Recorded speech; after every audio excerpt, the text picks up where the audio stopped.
I think this is a great segue into our next speaker, who is Andy Hasenpflug, who is going to talk a bit about musicians' experience at ADF and his experience running that program and kind of the current state of things.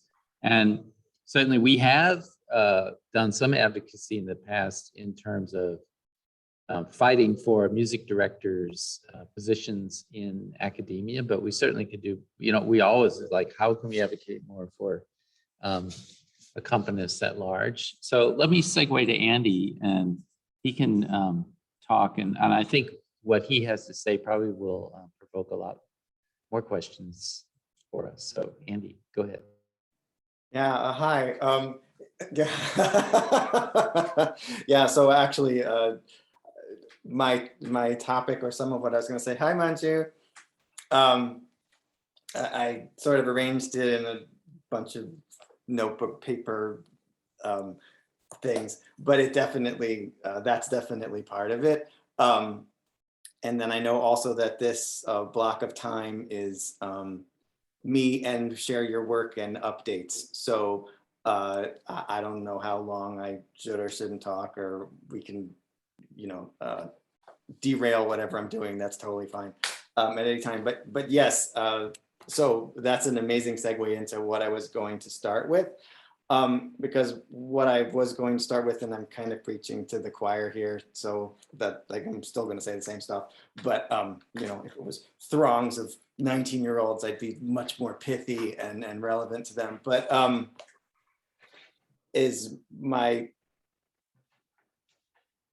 so maybe my philosophy and general trends, my personal practice in class, how hiring and what's useful in the trends that are going on at ADF works, and maybe if we get to it, how things changed because of COVID. But I felt like the most important thing that I could say wasn't any specific nuts and bolts thing. It's and I guess I should say this too, is that I am mostly speaking from the contemporary dance musician's perspective. So like I watch a lot of Mariana's online ballet things, and I'm just amazed, and I don't know how much what I'm experiencing would apply to that, just as you just said, Jeff. But so anyway, I feel like the most useful, or the thing I'd like to say the most, is just about having a positive aspect, positive outlook on exactly what we're talking about. And part of that is, I feel like, I've been in the business a while. I've been in it since '89, and I'll probably be at least getting out of full time in maybe a decade from now. And I've seen many, obviously many things, because the dance world changes every 5 years or so, and different priorities. And I've seen, I think that when you get into this, your first 3 or 4 years or whatever, you're learning, oh, it's this, and oh, it's not that, and oh, they want me to do this, and I can be successful if I do it this way. And I think at that time, you're formulating ideas about how you'd like to make a change, and what you hope the dance world gets on board with, that you prioritize. But some of those things are going to come true, and many of them are not, because we don't really steer the dance music ship. We do to the degree that we can, but we are not the trends that happen in dance, which directly affect what we're going to do and the ways in which we can contribute and even be employed, are not mostly formulated by us. So I've seen a lot of people go through their careers, and and see them graduate from their careers, and some of them are like, oh, I'm so grateful I got to do this, and some of them are clearly disgruntled, and like, well, people don't value rhythm anymore, or people don't, there's no live music anymore, or looping really sucks, or whatever. Like, you just see, and you see other people not take that philosophy, and so kind of, I've been struggling with that for a few years, just like you, and I've been making some progress in my philosophy is kind of, what I'm trying to do is wake up every day as a beginner. Don't wake up and be like, this is what I think it should be, or or this is all the stuff that I know from all these years, right? Because I mean, there was a time when I had to really know Cunningham backwards and forwards and Graham and Horton. And now I can hire people even to play a Horton class who don't really know a lot about that, because the teacher's expecting to not be able to do those combination of like 15 threes and then in a different tempo, 6 5s, and then, you know, all that stuff that I used to have to carry around in my head. So really waking up as a beginner, and I kind of look at, except for, you know, like killing each other and making babies, most things that people do sort of have a bell curve over time, you know, of like, there's a bunch of people doing like the Lindy Hop in this year, and the year before there were a few people, and the year after there are a few people. And I feel like for our skill sets, that's the same thing. That it comes and goes. And I even think, and again, I want to say that this is a positive thing. It's waking up and rolling with change, and rolling with how can I be part of this, rather than how can I be stuck in what I thought yesterday. Is that our field? And then this applies directly to what you just said too, Joanne, is it's part of that bell curve of experience, of like, how many dance accompanist per capita do we need? There's never going to be none. There will always be some, but you know, there was a time period where all techniques were developed with a live musician in the room. And that is not the case now. You know, Gaga, counter technique, any technique that combines, and then this speaks directly to what Kathy was saying about you know, what is art versus what is entertainment. There are so many techniques now that individuals make based on their own experience and their love of vernacular forms. You know, there's a lot of college dance technique that is combining street dance forms with other things, capoeira, other things that people know. And all of that stuff, the Gaga and the counter technique, and a lot of people who, you know, formulate their own technique out of lots of other things, those are evolving with playlists. Those aren't evolving with a musician was never in the room or talking to the person inventing the technique. And again, I'm saying this isn't a negative thing. It's just, how are we going to roll with that? And maybe that means there are less of us, but there will never be none of us. We will just change our roles. Just, you know, like there are still ensembles that perform, you know, Renaissance music that are amazing. There's just not, it's just not a huge thing anymore. So yeah, so the techniques, they evolve even without a musician in the room. And then choreographers, now that we have technology, which is mostly a good thing, you know, you can do things yourself. So you'll go see a dance production in which a musician was never consulted in any way. They picked the music, or they made the music themselves, or they found a couple of different sound sources and edited it themselves. And then that goes also a lot to what Kathy was saying, in that, who is music for? You know, like for me personally, music is for the person making the music, or for musicians, or for intellectual people. But for the world at large, and the dance world, but really just at large, music is for the people who are listening to it or using it.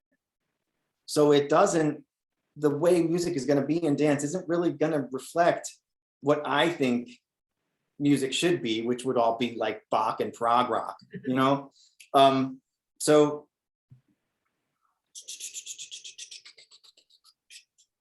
going through my checklist here.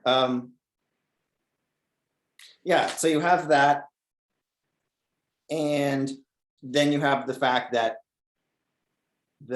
and this kind of maybe is a bummer, but it's maybe just something to say, because I don't know why, because I'm Dr. Catastrophe, but you know, what exists now, even versus like CD culture or cassette culture or vinyl, or 8 tracks, is that what the thing that they have in their pocket has the best artists doing the best recordings of anything that's ever existed in the world in all of time. And that's free, and that's in their pocket. So if they want, you know, I want a bossa for this, and then I want, you I don't know, Lenny Kravitz for this, and then I want some really weird noise for this, and then I want somebody reading Proust for this.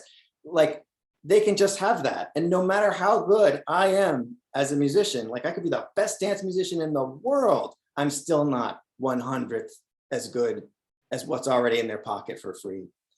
So then this goes back to your advocacy thing too. So we do need to foster collaboration, but I think we need to foster that not necessarily to protect our business or our career field, but as human beings.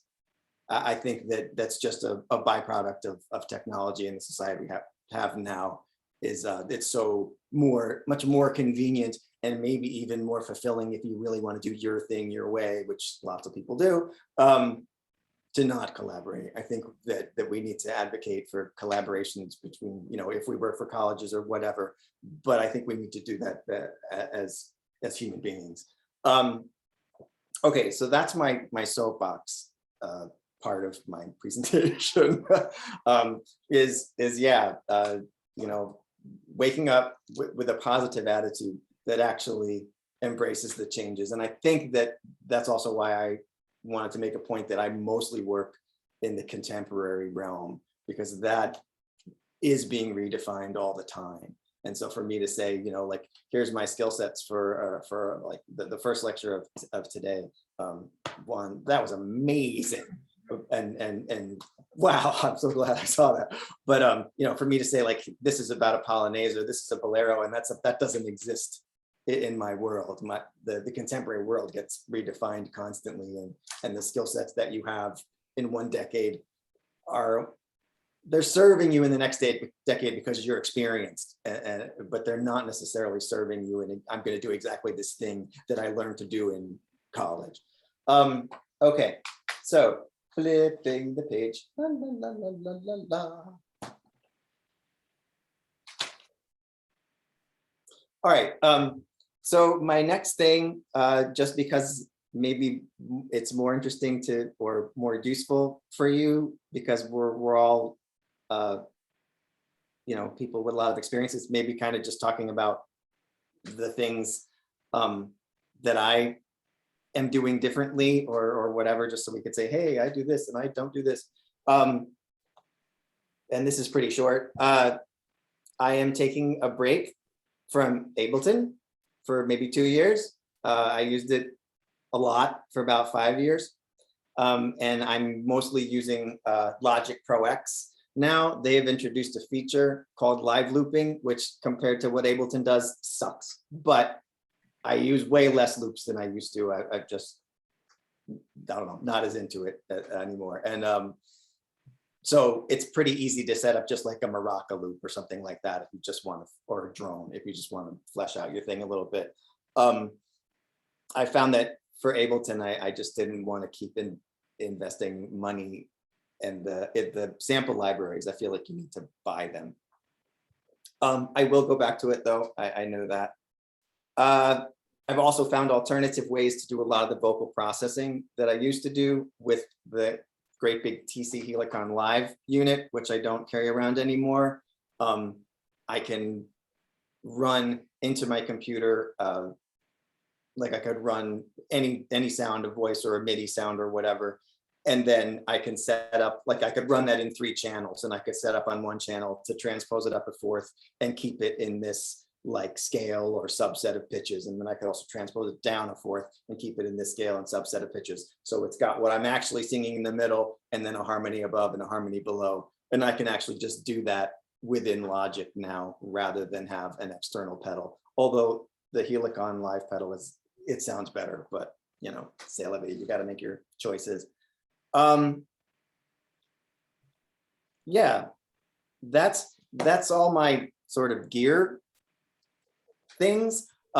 If we want to share what we're actually doing, and maybe I'll put that off to when we open it up to just share what you're doing, which I think is part of this session. I'm happy to send, I didn't prepare any PowerPoint or anything. I'm happy to send people links to anything that anybody wants to see or ask a question about. I have a YouTube channel, I have a SoundCloud, they have tons of stuff on them. I figured I'd say, in light of all the stuff I just said, maybe some stuff about how things are going at ADF, not COVID related. As far as I know, next summer is normal and I have a job. We've had two summers of basically not, but that's not here nor there. That's a COVID thing. But what I have noticed, and as it relates to everything I just said and other people said too, is the skill sets for utilizing people as dance musicians there have definitely changed. I don't know if this is a new thing or not, honestly. I have noticed that the dance teachers mostly that I'm working with today, and that this includes in a lot of different genres too, with maybe, because the great Jerry Houlihan would be like the last of the people who really understand harmony. And after that, if you're just doing diatonic stuff in D Dorian, that's about all they're going to grasp. So I've seen some amazing people, some amazing accompanists there, just doing these like chord substitutions and just, massive things that blow my mind harmonically. And mostly I staff the classes based on the feedback that I get from the teachers, and they're like, man. I'm like, but that person just, and they're like, and then somebody comes in and they put on a loop that goes, and they're like, oh, dude, listen to that, and they're like, oh, okay. So the things that kind of going along with everything I've said so far, the things that they value, right? Music is for the people listening or utilizing the music, and the times they are changing. The things that they value aren't necessarily the things that I value as a musician, but that doesn't mean they're wrong or that it's bad music. It means that it's what they need, and they do rule their world.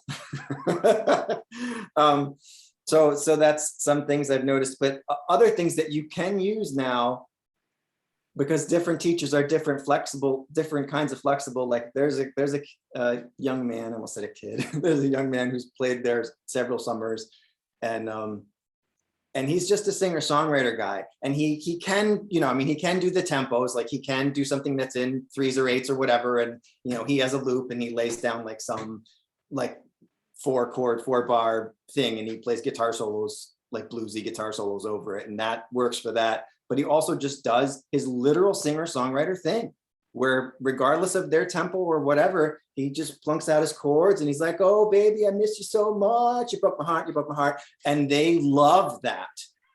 And it's really interesting to me to be like, well, that young man didn't go through any of what we went through, didn't go through that training, didn't have to know all these kinds of exercises of this or that. But the teachers, some of them would prefer that. Just a soulful, simple song person to, yes, I can follow your tempi and I can change time signatures at this point, and I know what to play with the tandu because I know the muscle groups that it's using, and that's really well expressed by this figure. Like, that's not necessarily important to them anymore. And so that particular person aside, the people that are easiest for me to use, just for those of you who are, I don't know, if this is good information for us to know in our field, because I know some of you work at colleges where you're training accompanists and stuff. In general, are people who can switch hit different things and are usually, well, I don't know about that usually. More people statistically, let's put it that way, are multi-instrumentalists now. You're getting more and more people who want the one-man band thing. Again, kind of like my harmonic language example, because that just sounds more like what resonates with them. Yeah, period. So that is pretty useful. I think, Chris Lancaster, the cellist, he brought a loop pedal there in, I don't know what year, 2000. And that kind of just changed the landscape, because, they heard that, like, and it was like, wow.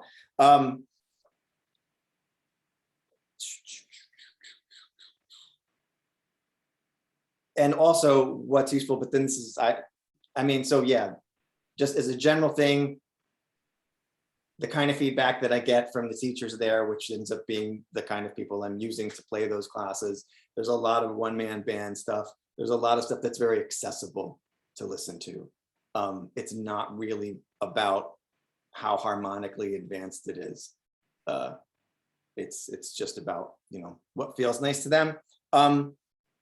And also, and then this is just a logistic thing, I found that it's much easier to use more people for less time, because that way every room, you know, like if let's say I have 3 classes in a room that I have to schedule somebody for, I can put the same person on them, because hopefully the classes are compatible enough with that given musician.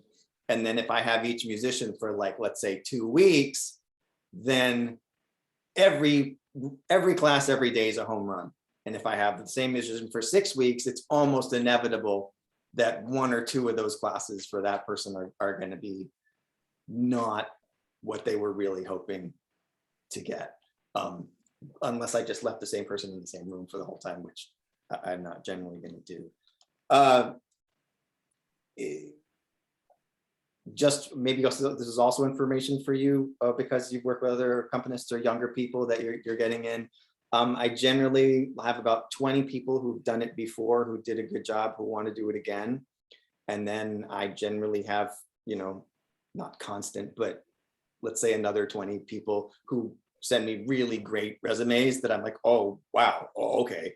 You know, where they send me links to their stuff and they're really excellent, that hopefully I can work in, but probably not. And then I get a slew of people that, you know, are like, oh, I'm a junior in college and my dance teacher says I should ask you for a summer job. And that's okay, great, but that's not going to happen. But just in so you have an idea of what they do or don't need over there.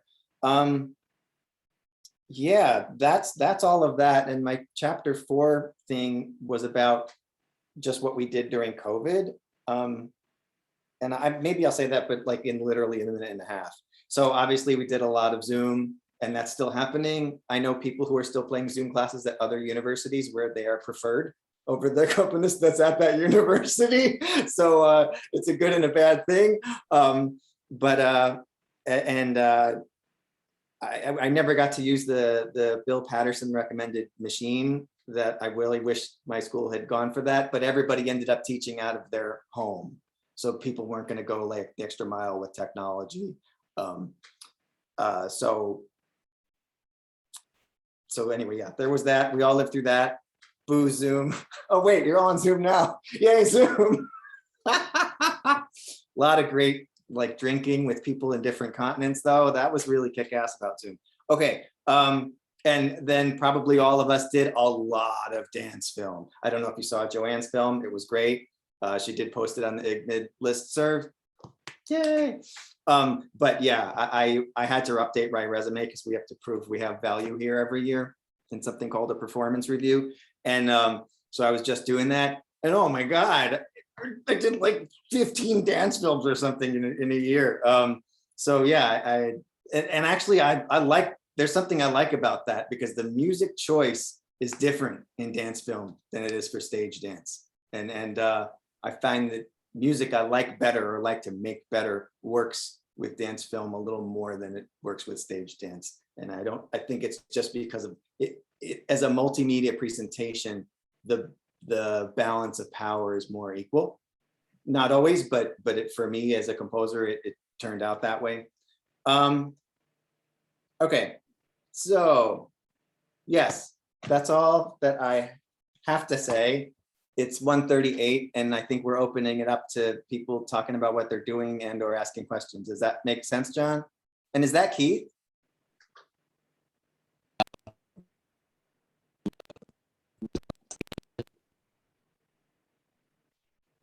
Your audio's messed up again, John. Yeah, you know, it's because I keep pressing the wrong keys. Sorry about that. Yeah, that's fantastic, Andy. Thank you. I think you opened a lot of questions and we do have now, or was it 40 minutes for people to talk about what they're doing, whatever. I had one comment about the one-man band thing is that several times over the past year, I I've had dance teachers and sometimes students that are substitute, doing their like learning how to teach, whatever.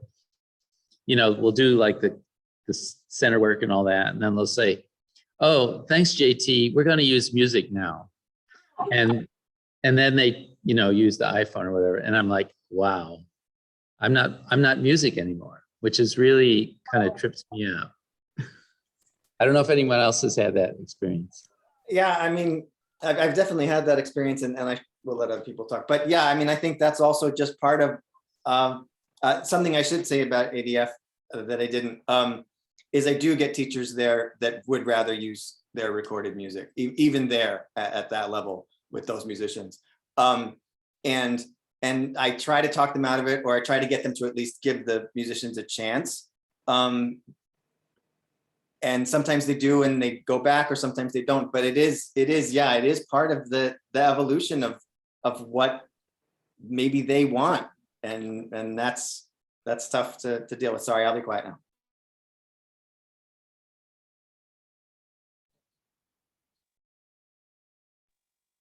Alan.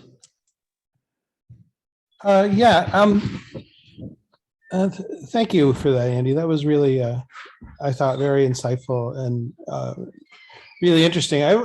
One thought about live music, specifically in the classroom. And first of all, I agree with you. And so with the grads, as a preamble to that, I still get my hands on the grad students here. So I demand from them that they articulate what their relationship is to music. And I give them some guided stuff. Okay, this is what you're saying now, in the end of 10 weeks, this is what I want from you.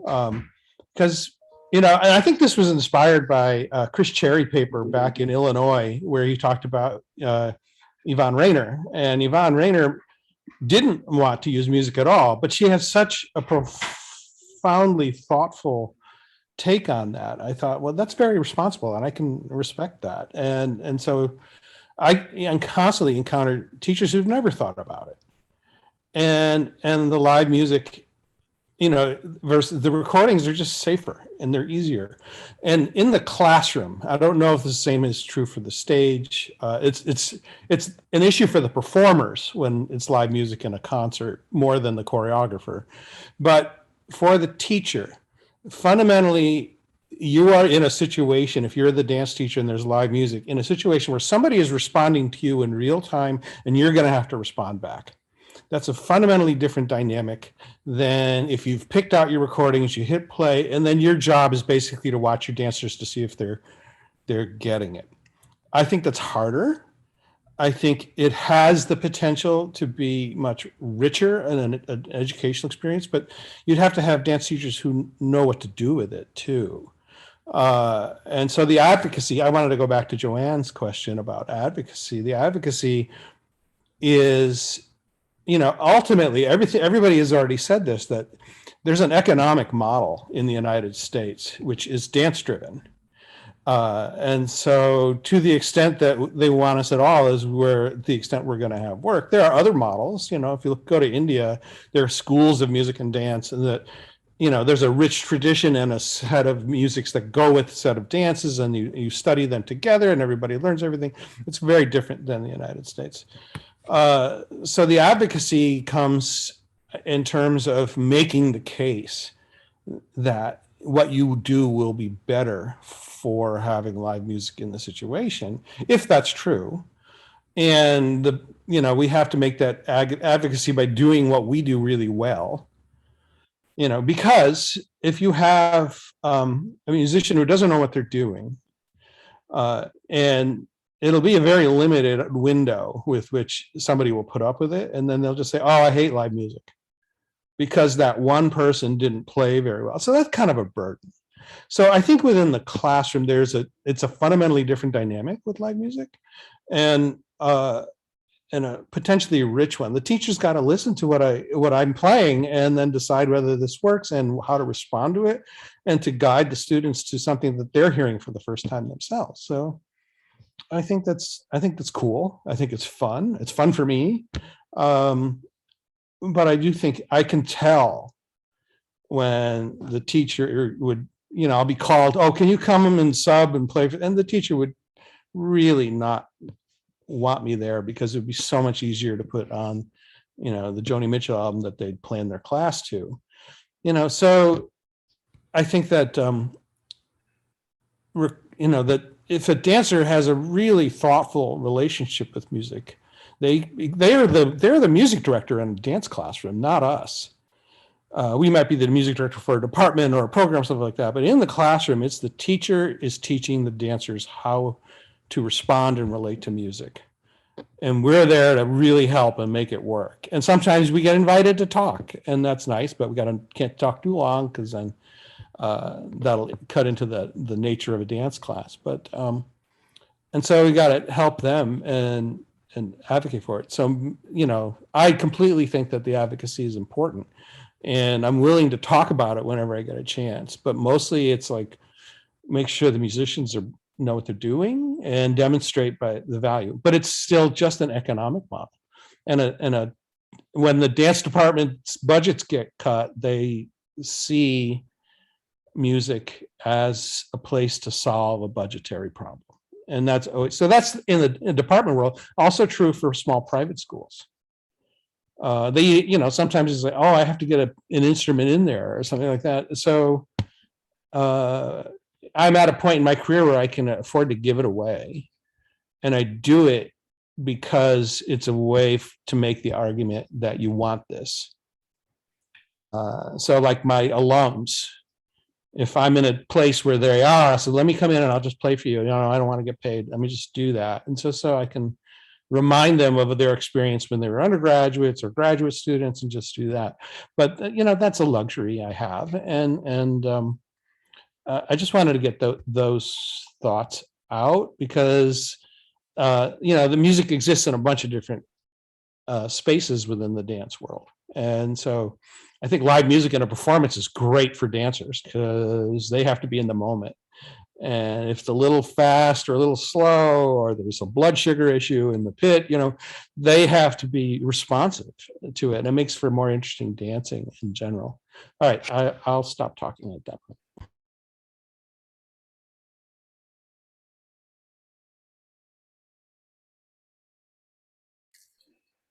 Can I chime in?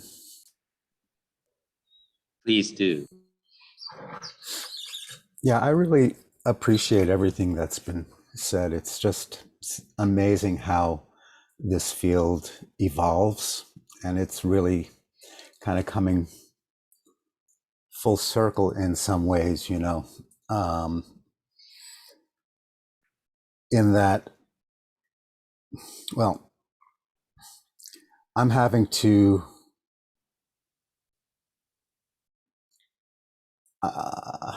we're now part of the School of Music, Dance, and Theater. So there's more interest, once again, in connecting with music in ways that were kind of evaporating. So that's exciting, but the field is changing, as we're all speaking so well about. And so as I'm preparing to teach this new collaborative dance musicianship course, I'm planning on covering improvisation and ballet and modern dance and hip hop, street and club dancing. And for that section, I'll be working with Latasha Barnes, who's a new faculty member with us. And in everything that I'm hearing, there's a through line that's always been kind of what has kept music and dance together, which is we're dealing with the same elements. And when it is a communicative interchange, something happens, whether it's in the technique class or a collaboration. And the frustration often comes when the teacher is not aware of that and is not aware of what they are doing. So when they're moving and demonstrating, what comes out of their mouth is often not at all related to what their body is doing, which influences the music that they choose if they're using recorded music. It influences how they guide their dancers to relate to what they're hearing as they're moving and to relate to what they're hearing in their body as they're listening to the music, which is a very sophisticated form of multitasking. So all of these nuances kind of they disappear because the familiar is needed. I want to hear the boom, boom, boom, boom, boom. And getting back to one other thing that somebody else was talking about earlier, how can we be advocates for this field, but also what do we have to offer? And if, at least in the university, we're able to work with students to help guide them to hear, to listen, and to understand that there's more than just the lyrics or the beat. And then when they start to actually repeatedly listen to something, because that's something that doesn't really happen now, because they have a Spotify playlist and they just go down the list and they dance to this and they do this. And, repeated listening reveals things that they would never have understood, but they never have the patience to do it unless they're required to do it. So, I mean, I'm just kind of making some observations and wondering how we're going to come out the other end. That's really, I don't know, but there's a lot of responsibility and it is certainly changing. So just some observations.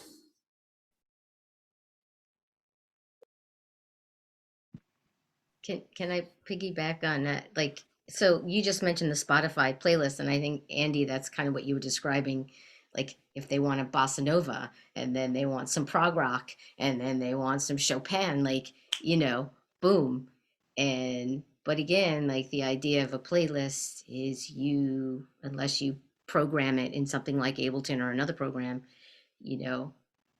part of the reason I have this freelance gig at a little local school here is because the dance teacher is 70 and immersed in Cunningham and is thrilled not to have to go and hit play and stop. And that was one of the ways I kind of marketed to get the work, was to say, I can do that for you. Or if you have songs, I can put them in Ableton. I could also slow them down and speed them up.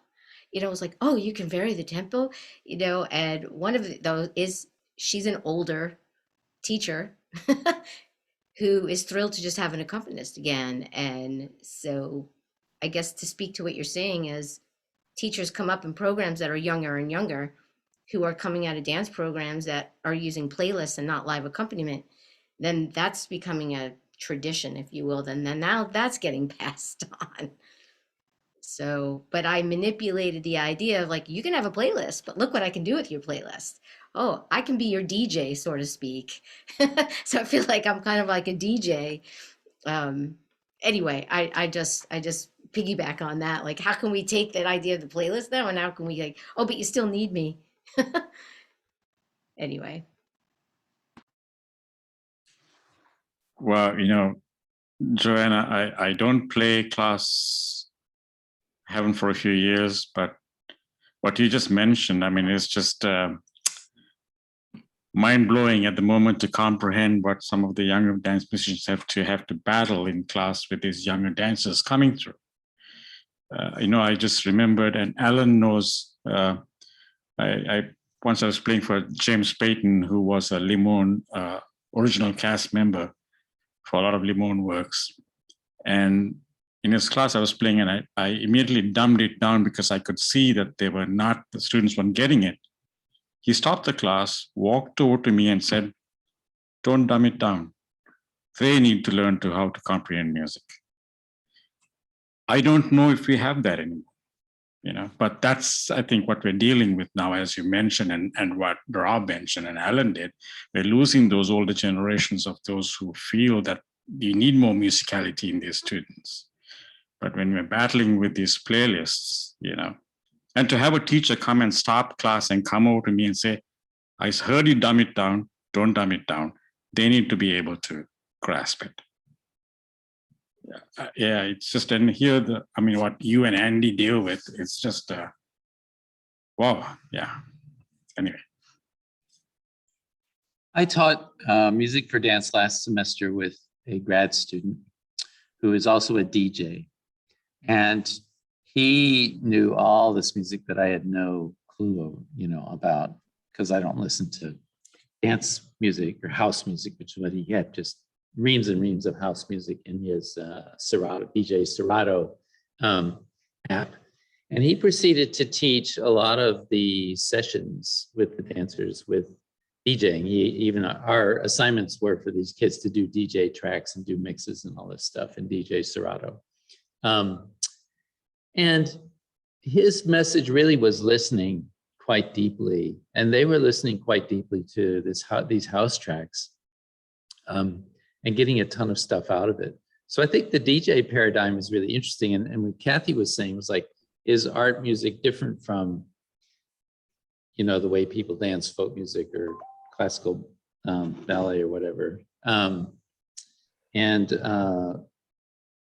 It just made me think that about the DJ, about how the DJ manipulates a dance floor, how a DJ works, gets feedback in real time from people on the dance floor. And that what they do is kind of similar to what we do in the dance class. Different from like a band that just plays their hits and then people dance to it or whatever. It's kind of a different experience. And I don't know where I'm going with this, just to bring up this idea of DJing as almost a legitimate way of being in a dance class and in an interactive dance situation. I could jump in on that, JT, unmuted. We're unmuted, Ken and then Andy. Yeah, we're in the same space. Yeah. I was, the last class I played for Endlin Taylor, who has now gone on to other pastures. She had a student in the class that DJ'd. I would go down to play for class and the music would be going and it would continue going. And Endlin had sort of redesigned the ballet class. So it was a mashup of African and ballet. It was great. I loved it. But the game I played was to just sit back and wait until Endlin got to something he couldn't DJ. She would come up with something formal or rhythmic or whatever that wouldn't be available. I don't know, fives, for example. So at that point, I would start playing. But it was, 40 to 50 minutes of DJ, and this went for an entire semester. And I was quite happy about it because I thought it was a learning experience for me. I learned a bunch of interesting tracks and got all that stuff on my Spotify. And also, I learned at what point Endlin Taylor would, bail out. So it was a good opportunity for everybody, I thought. Anyway, be flexible. That's my message. And just to hop on that for a minute, I mean, definitely echoing yes, what both of you said, and especially about the DJ being an interactive musician, they are. But something that I've noticed, not to disparage what our body of knowledge, I mean, a person who does that has an encyclopedia of knowledge. I mean, I've had other accompanists at ADF express their disgust to me that such and such a teacher chose to not use a musician, and their point being I could go in there and lay down a groove. And why? But like, if you don't know that this music is for house, and this music is for whacking, and this music is for popping, and this music is for locking, and house is different from deep house, which is different from trip hop, which is different from future bass, like that's all real stuff that just like a ballet pianist is supposed to know all this real stuff. And I feel like I kind of wish DJs were in our guild. Not kind of, I do wish that, because we tend to and I don't know, obviously, I don't know what all of you know, but in my experience, we don't have that body of knowledge. And so we tend to maybe think of it as one thing that somebody else does that isn't necessarily that hard or as skilled or valid. Maybe not valid, that was overstepping. I'd like to just add something. I'm really totally interested in everything that you guys are saying about DJing, which I've never done. But I'm based in Paris and I play at the conservatory. I'm a New Yorker, so I hear you with all the things that have been happening. And maybe my dance journey has been a little bit different since I left the States, like in 1980, and started out in Paris and then got a job in Rotterdam at Code Arts, then went to Africa to study African rhythms because that's what I like doing, and started playing djembe with piano. And recently, as we all evolve, I started working with a jam man, wave drum, doing loops and stuff like that. And I teach. I'm forming musicians at school. And the biggest thing I'm working with right now is the organic side. I mean, it's great. The time is totally important. That's organic. Everything that's organic. And maybe I'm lucky because I've got a lot of teachers that are on the same wavelength as me. And so they'll talk and they'll have something happening and they'll see that the kids aren't in the time or whatever. And they'll be like, okay, let's go check out Deborah. And she's just going to give you a pulse. And they'll let me talk about how they can move around the pulse and how the pulse is their heartbeat. And that the music I'm playing, when I'm playing something very low, is speaking to a part of their body.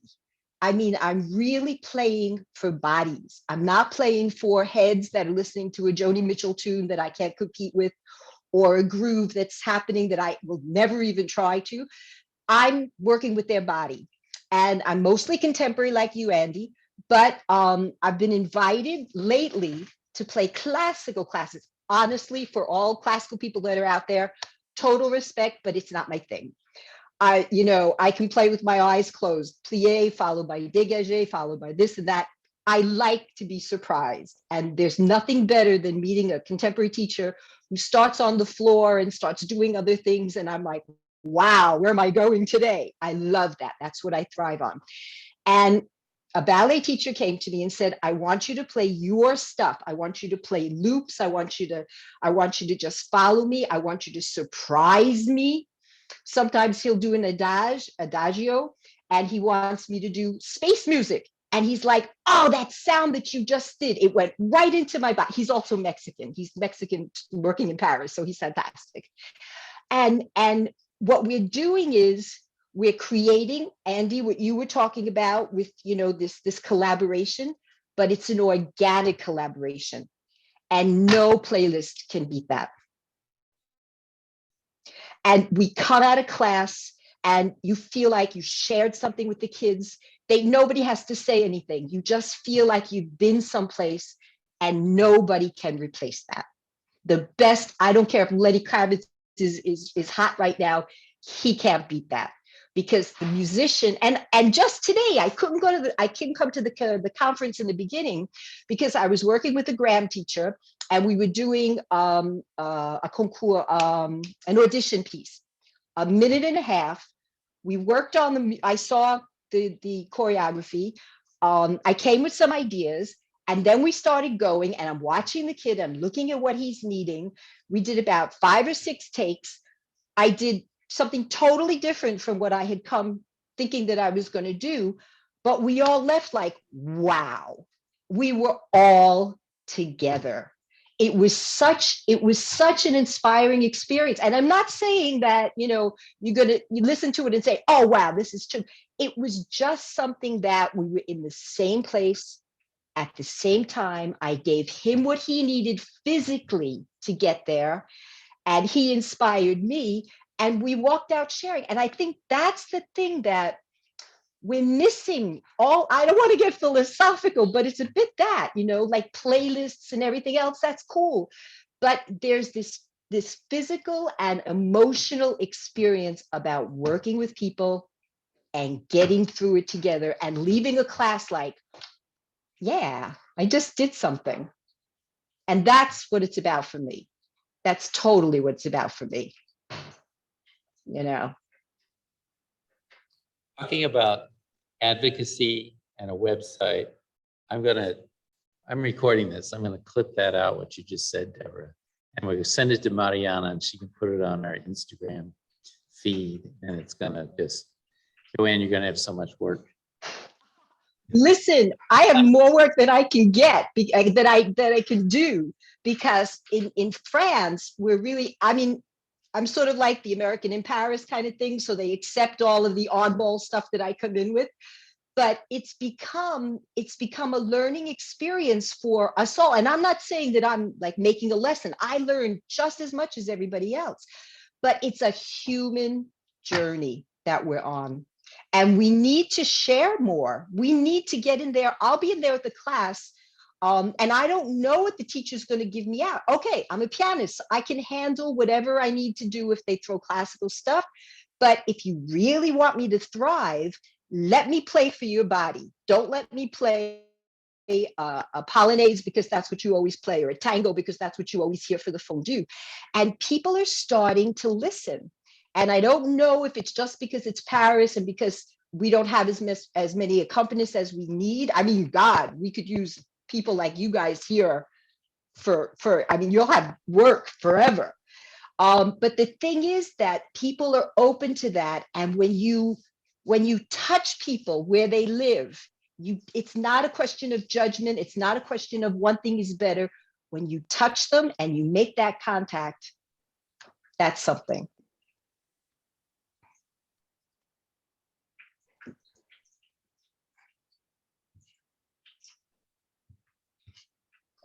That's awesome. Maybe I need to come to Paris.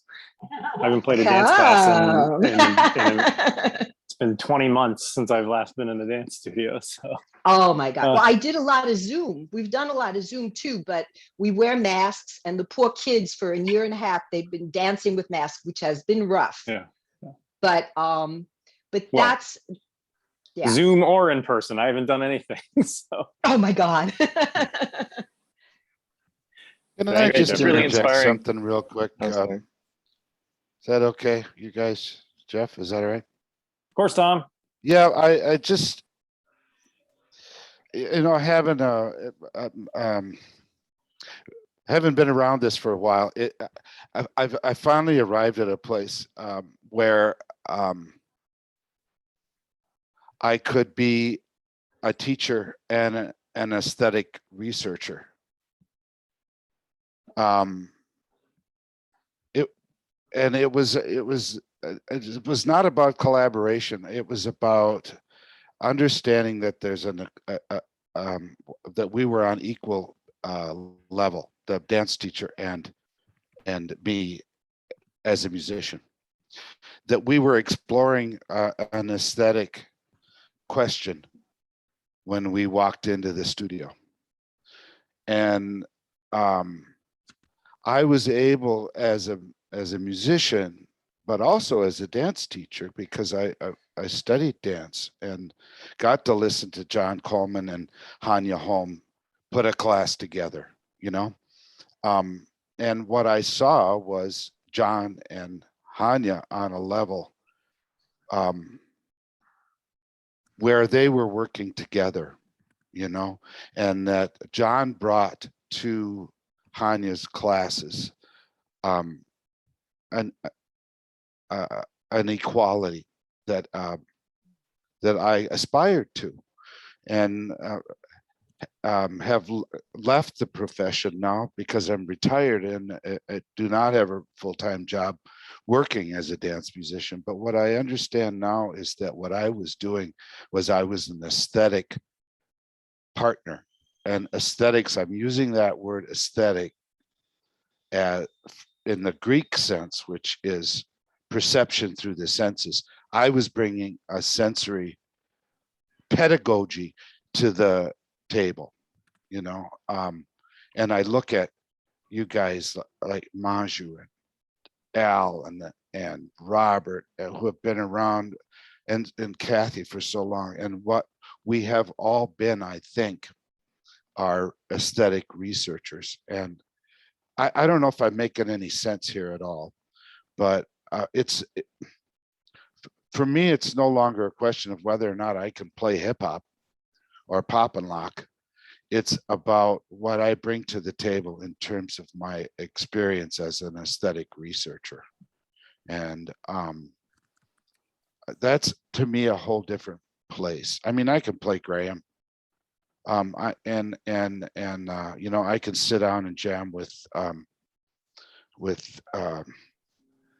my hero.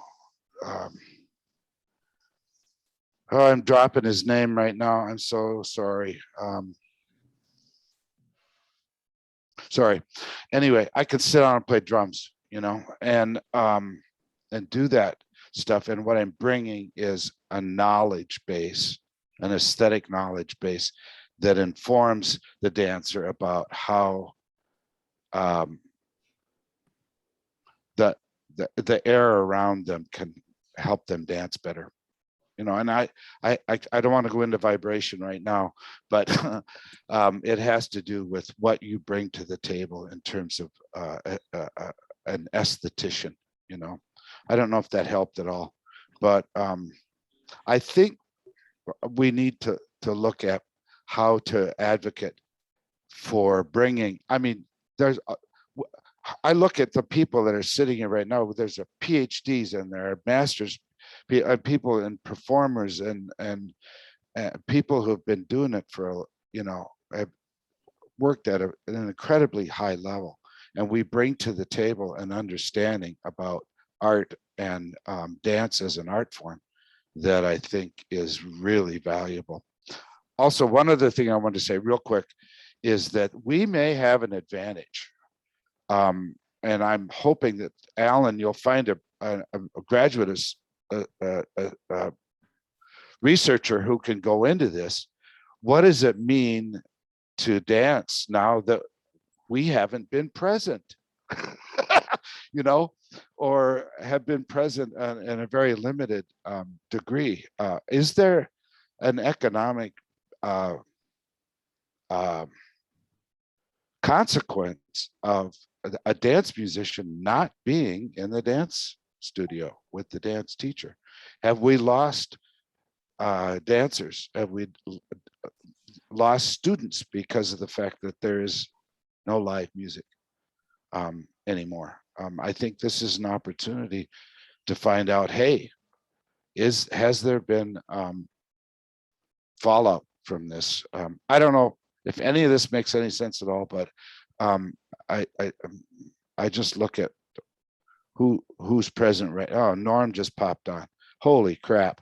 I mean, there is a resource there that, I think of the old growth forest of the mind when I look at Norm, and the body, it's just holy shit, Anyway, I'm going to go bye. See ya. If there's time, I'd like to chime in here just for a minute.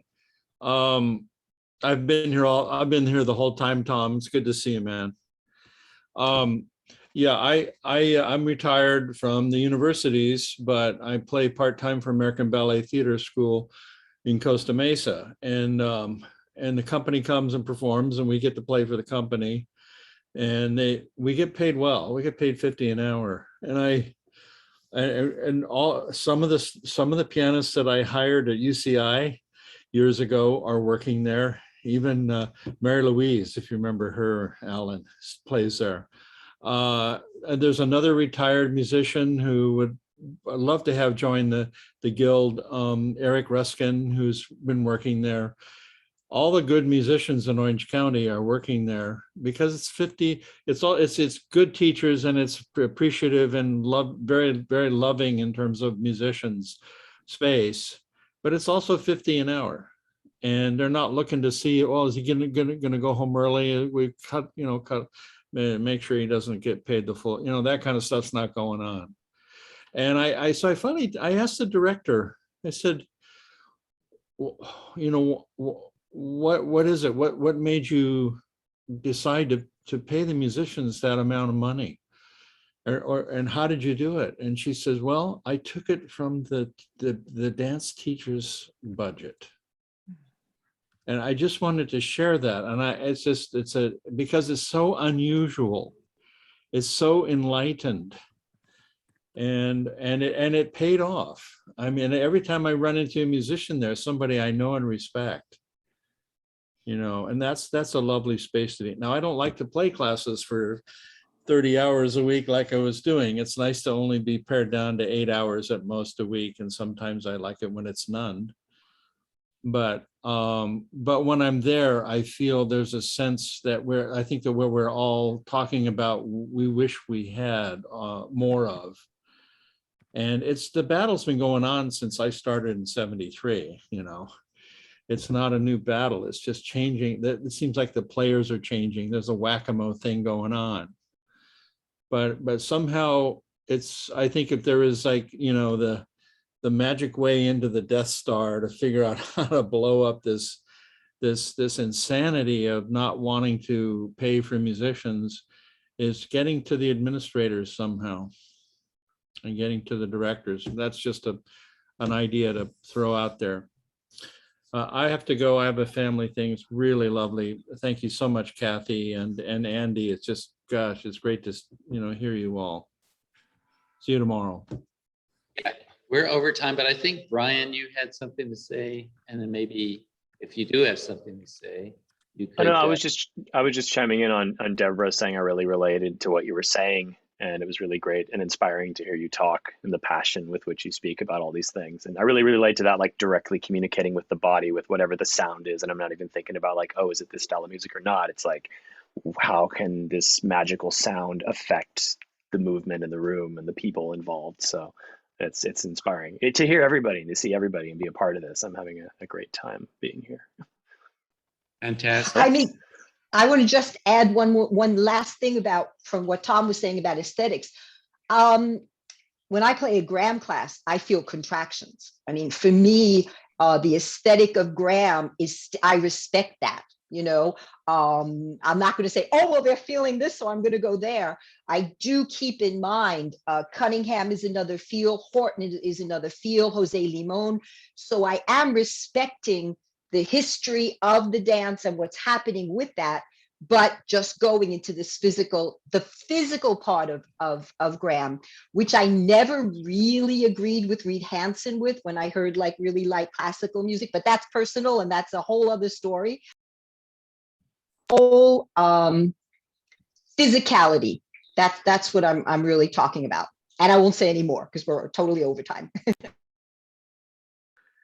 Also, I only want to say thanks. I've been listening to all of you, and it's my first meeting here with the Guild, and I take all your comments and everything like treasure. Really, I take a lot of Andrew has said is wonderful. All what John has said, I take it. For example, one of the things of the comparison between, I don't know who said that, between how, for example, now DJs get that emotion and that interest in the dance floor, and how, for example, a classical pianist in ballet class has to get that goal. For example, I also play contemporary, and I coming from playing from Spanish dance, and the music is there. We combine everything together. So every time when I play whatever, I don't care. Is we have to communicate, and we have to get involved in the minds of the dancers and in the body of the dancers. I used to say that I used to dance on the piano. I'm not playing the piano anymore. Well, I think never. So it's very nice. I want to also only to say that I'm very happy to listen to all of you, and so looking forward for tomorrow. Thank you, Juan. We're so glad to have had you, and I can't wait to learn more from you. Oh, one other quick thing, just in response to John, you said earlier about being replaced by a track and saying, okay, thank you, we've had enough. We're going to put this on. This week, I am like the one-man band guy, and this week I was replaced by like a beautiful Schubert scherzo. So I was like, there's no competing with that. But it was like, well, that's what they needed, and there you go. Well, what I was tripping about was the word. Like they said, thank you, JT. Now, we're going to use music, is what they said. And it's like, ooh. So the idea of what music is changing. Well, that happened to me when I used to play for the regional ballet. You know, I was always playing for the modern classes, and Ben was always playing the ballet classes. And then I started playing at some of these festivals. I was playing ballet, and after one of the classes, one of the dancers came up to me and says, "Oh, I didn't know you could play real music." Hmm. Oh my God. Okay, yeah, okay, this isn't related, so sorry, and I know we're over time. Okay, we have to end in 5 minutes. Thanks. No, go ahead and say it, but No, actually, no, one time I was playing with somebody else in a class and they got up and walked out, and they came over to me later and they told me they couldn't be associated with what I was doing.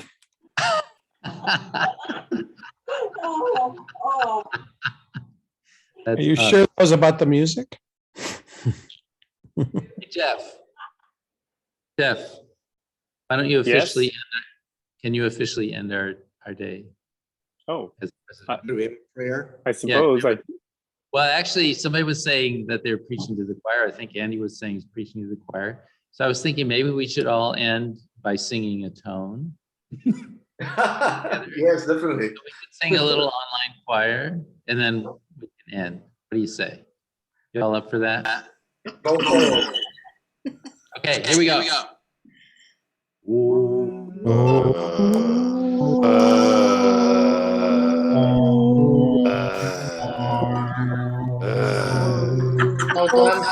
That's not music. Oh, crap. It's the associated.